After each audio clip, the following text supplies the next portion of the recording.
وآل محمد صلوات اللہم صل علی محمد وآل محمد وعجل فرجہم۔ اس وقت ہم سامرہ کی طرف جا رہے ہیں، یعنی حرم امام علی نقی علیہ السلام و حرم امام حسن عسکری علیہ السلام۔ وہاں بیٹھ کر بہت زیادہ وقت نہیں ہوگا کہ ہم تفصیل سے کسی بات کو بیان کر سکیں، اس لیے کہ دو ائمہ کی زیارت ہے، ساتھ میں مولا امام زمانہ علیہ السلام کی والدہ بی بی نرجس خاتون سلام اللہ علیہا کی زیارت ہے، اور امام محمد تقی علیہ السلام کی بیٹی بی بی حکیمہ خاتون کی زیارت ہے۔ مقام غیبت امام زمانہ علیہ السلام بھی ہے، لہذا کچھ عرائض یہیں سے عرض کر رہے ہیں، اور ہمارے ساتھ جو دوسری بس ہے وہ بھی کنیکٹڈ ہے، تو ان تک بھی ہماری آواز انشاءاللہ آ رہی ہے۔ آپ تک اگر ہماری آواز آ رہی ہے تو ایک مل کے حیدری صلوات بھیجیں محمد وآل محمد پر۔ اللہم صل علی محمد وآل محمد وعجل فرجہم۔ 15 ذی الحجۃ الحرام سن 212 ہجری یا 5 رجب المرجب، جو بر صغیر میں زیادہ تاریخ معروف ہے، اور 15 ذی الحجۃ الحرام خود اس حرم کی مخصوصی ہے، سن 212 ہجری۔ آسمان ولایت کے 10ویں نجم الثاقب، ولیوں کے ولی امام علی نقی علیہ السلام کی ولادت کا دن ہے۔ اللہم صلی علی محمد وآل محمد۔ مولا کا لقب ہادی ہے اور نقی ہے، نام علی ہے، یہ سلسلہ امامت کے چوتھے علی ہیں۔ السلام علیکم یا ابو الحسن علی ابن محمد، اے ابو الحسن علی ابن محمد آپ پر سلام ہو۔ الزکی الراشد، پاکیزہ اور ہدایت کرنے والے اے مولا نقی علیہ السلام آپ پر سلام ہو۔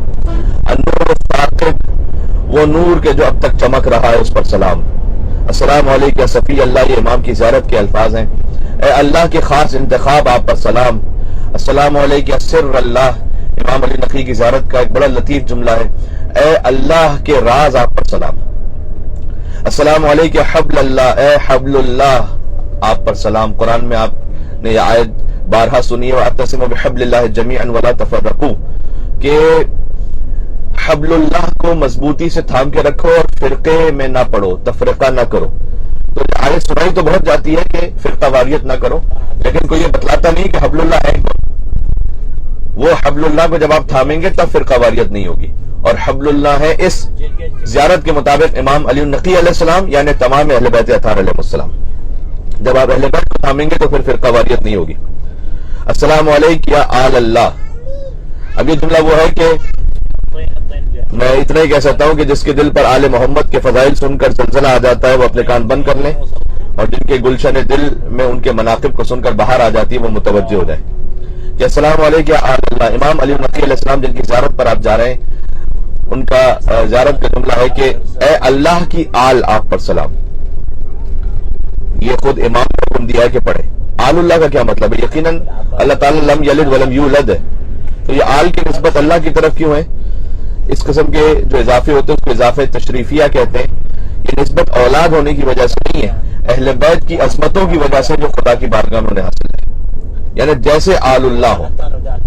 سبحان اللہ۔ اے اللہ کے اختیار شدہ آپ پر سلام، اے اللہ کے منتخب شدہ آپ پر سلام۔ السلام علیکم حق اللہ، یہ وہ جملہ ہے، میں چاہتا ہوں کہ ہم تھوڑی سی اپنے بساط کے مطابق سمجھ کے ساتھ امام کی خدمت میں پہنچے۔ آیت اللہ وحید خراسانی کی تقریر میں سن رہا تھا، اس میں فرماتے ہیں کہ شیخ یعقوب کلینی سے لے کر آج تک کے سارے مراجع ورطہ حیرت میں کہ اس جملے کا حق کیسے ادا کیا جائے کہ جو امام علی نقی کی زیارت میں ہے کہ اے اللہ کے حق آپ پر سلام ہو۔ سبحان اللہ، اے اللہ کے حق آپ پر سلام۔ السلام علیکم حبیب اللہ، اللہ کے حبیب آپ پر سلام۔ السلام علیکم نور الانوار، اے نوروں کے نور آپ پر سلام، اے نیک لوگوں کی زینت آپ پر سلام۔ تو یہ امام علیہ السلام کی زیارت کے چند مختصر الفاظ ہیں جو ہم وہاں جا کے بھی پڑھیں گے۔ اب اس نور امامت کے لیے ایک ظرف کی ضرورت تھی جو اپنے دور میں ارحام مطہرہ کا عالی ترین مصداق ہو۔ صلب شامخ تو امام جماعت علیہ السلام تھے کہ جن کے وسیلے سے امام علی نقی علیہ السلام اس دنیا میں آئے۔ رحم مطہر بھی تو ایسا کوئی با کمال چاہیے نا، لہٰذا جس ماں کا انتخاب کیا گیا، امام علی نقی علیہ السلام کی جو والدہ ہے وہ اپنے دور میں نہایت پاکیزہ ترین صفات کی حامل خاتون ہے، جن کا نام ہے بی بی سمانہ خاتون، جنہیں بی بی سوسن بھی کہا جاتا ہے، شمال افریقہ سے ان کا تعلق ہے، اور آپ دیکھیں گے کہ اہل بیت علیہ السلام کے جو ازدواج ہیں ان میں دنیا کے مختلف علاقوں سے ازدواج ہیں، لہٰذا انہوں نے یا کلر کو، ان باتوں کو نہیں دیکھا، بلکہ یہ دیکھا کہ کردار میں اور ظرف میں کون عالی ترین خاتون تھیں کہ جن کے صدف میں گوہر امامت پرورش پا سکے۔ تو بی بی سمانہ خاتون، قدرت نے انہیں 9ویں امام کی زوجہ کا اور 10ویں امام کی مادریت کا شرف عطا کیا۔ تاریخ میں لکھا ہوا ہے کثرت سے نماز پڑھنے والی تھی اور کثرت سے روزہ رکھنے والی تھی، اور جن کی عظمت کے لیے ایک ہی فقرہ کافی ہے کہ اپنی ماں کے لیے خود امام علی النقی نے ارشاد فرمایا کہ امی عارفتن بحقی، میری ماں میرے حق کی عارفہ تھی۔ سبحان اللہ، یعنی یہاں بیٹے کی بات نہیں ہو رہی کہ بیٹے کے حق کو جانتی تھی، وہ امامت کے حق کو جانتی تھی۔ امامت کے حق کو جاننے کا مطلب کیا ہے؟ جو ایک بیسک بنیادی شرط ہے، آپ نے امام رضا علیہ السلام کی زیارت، بی بی معصومہ قم سلام اللہ علیہا کی زیارت، سب کے فضائل میں یہ جملہ سنا ہے کہ جو امام کی زیارت کرے ان کے حق کو پہچانتے ہوئے، یعنی انہیں واجب الاطاعت سمجھتے ہوئے، جن کی اطاعت اللہ سبحانہ وتعالیٰ نے فرض کی، واجب الاطاعت سمجھتے ہوئے جب امام کی بارگاہ میں جائیں گے تو پھر یہ سارا ثواب ہے۔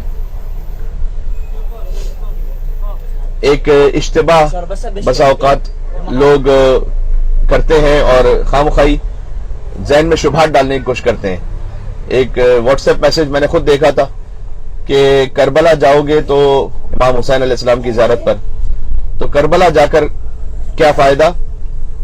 آگے انہوں نے کچھ اپنے نظام میں کچھ شرائط لکھی تھی کہ یہ آپ کے میں شرطیں ہوں تب جا کے کربلا کی زیارت آپ کی صحیح ہے، ورنہ شمر بھی امام حسین کی زیارت کر رہا تھا عاشور کے دن۔ تو بندہ خدا وہ مولا علی کی ولایت کو نہیں مانتا تھا بلکہ عدو علی تھا، اور وہ مولا کے حق کو پہچانتے ہوئے زیارت نہیں کر رہا تھا۔ جو مولا کے حق کو پہچانتے ہوئے زیارت کرے، امام علیہ السلام نے فرمایا ہے کہ اللہ سبحانہ وتعالی اس پر جنت کو واجب کر دیتا ہے۔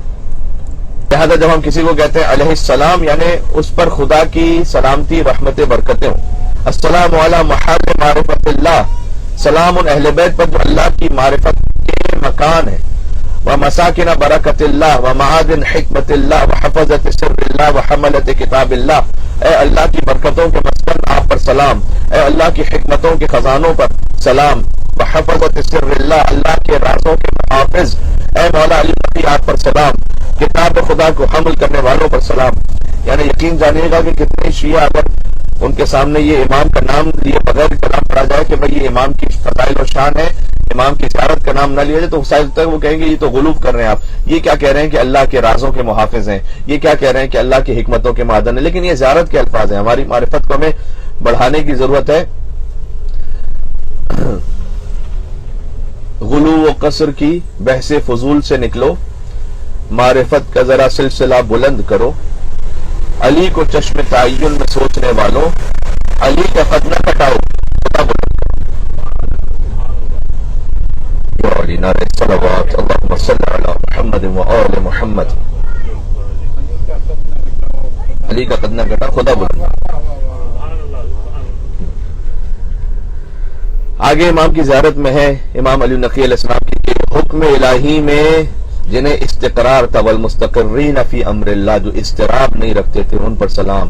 السلام علی الدعاۃ الی اللہ، اللہ کی طرف بلانے والوں پر سلام، سبحان اللہ۔ والادلہ علی مرضات اللہ، اللہ کی رضا پر رہنمائی کرنے والوں پر سلام۔ والتامین فی محبت اللہ، وہ جو محبت الہی میں مکمل تھے۔ القوامون بامر العاملون بارادتہ، عمل یہ کرتے تھے ارادہ خدا کا ہوتا تھا۔ الفائزون بکرامت، اصطفاکم بعلم، اللہ نے اپنے علم سے اے اہل بیت آپ کو منتخب کیا۔ وارتضاکم لغیبہ، سبحان اللہ، اور اپنے غیب کے ذریعے سے آپ کو مرتضی بنایا۔ الفائزون بکرامت، آپ اس کی بزرگیوں پر فائز ہیں۔ یہ سب امام علی نقی علیہ السلام کی تعلیم کردہ زیارت کے الفاظ ہیں۔ میں مختصراً یہ کہوں کہ پھر امام نے آگے کہا والحق معکم، اے اہل بیت حق آپ کے ساتھ ہے، وفیکم اور آپ میں ہے، ومنکم والیکم اور آپ سے ہے اور آپ ہی پر ختم ہوتا ہے، وانتم اہلہ ومعدنہ، حق کے اہل آپ ہیں، حق کا معدن آپ ہیں، میراث النبوت عندکم، نبوت کی میراث آپ کے پاس ہے، وایاب الخلق الیکم، سبحان اللہ، قیامت کے دن مخلوقات کو اے اہل بیت آپ کی طرف واپس پلٹنا ہے. اب کیا دنیا سے غلو کہے گی؟ آپ کی طرف. وَإِيَابُ الْخَلْقِ إِلَيْكُمْ، یہ سامرہ جاتے ہوئے ان الفاظ کو سنیے گا جو خود امام علی نقی علیہ السلام نے تعلیم فرمائے. سبحان اللہ. مولا علی نقی علیہ السلام کی عظمتوں پر مل کے صلوات دے دیں محمد و آل محمد پر. اللہم صلی علی محمد و آل محمد. وحسابہم علیکم، اہل بیت فقط مخلوقات کو آپ کی طرف نہیں پلٹنا، آپ ان کا حساب کتاب لینے والے. یعنی اہل بیت ہمارا حساب کتاب لیں گے. آپ نے دنیا میں کیا کیا تھا، سچ کہا تھا، سچ نہیں کہا تھا، نگاہ کیسی رکھی تھی، زبان کیسی تھی، اعمال کیسے تھے، کردار کیسے تھے. لہٰذا یہ زیارت کے سفر اس بات کو یاد رکھیے گا کہ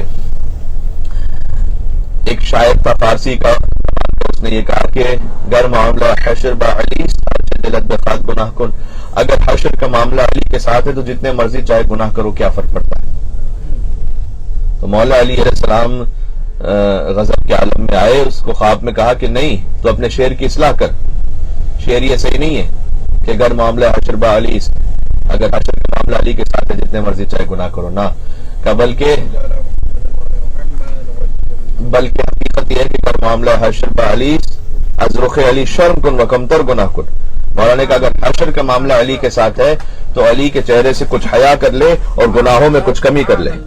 یا اللہ، نعرہ صلوات. اللہم صلی علی محمد و آل محمد وعجل فرجہم. حرم مطہر کے بالکل قریب ہے.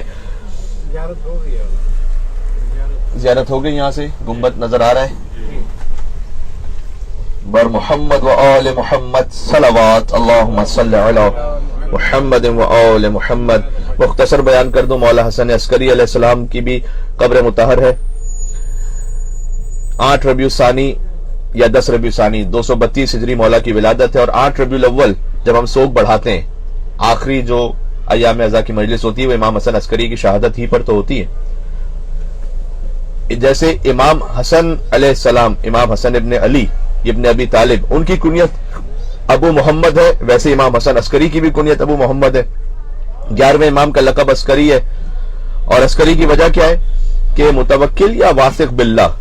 اس کے دور میں ایک معاملہ یہ آیا تھا کہ امام علی نقی علیہ السلام کو اور بعد میں امام حسن عسکری علیہ السلام کو بھی اس نے اپنے لشکر کا معائنہ کروایا تھا کہ دیکھیں میرا لشکر کتنا زیادہ ہے. عسکری کا مطلب ہوتا ہے لشکر والا.